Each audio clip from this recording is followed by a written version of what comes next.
I don't know about you, but I love a good cup of coffee in the morning. And like many, I noticed that my motor and cognitive functions improve after having a cup or two. But why? See, we often talk about the chemical action of caffeine.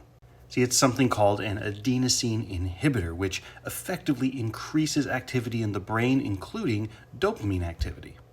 Even so, there is still a huge debate in the research community about why caffeine would help. Because some have shown, for example, that it really only has that stimulating effect for people who don't consume caffeine regularly.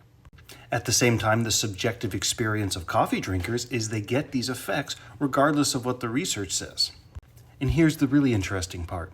These effects seem especially pronounced in coffee specifically, not just caffeine intake.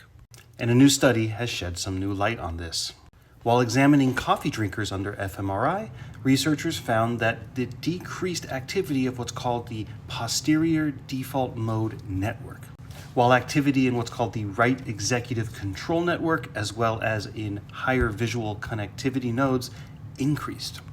The result? Individuals who drink coffee, but not just caffeine, experience an improvement in things like working memory, cognitive control, and goal-directed behavior. So if you want to be more alert and ready to switch tasks in the morning, you're gonna need a cup of coffee, not just caffeine.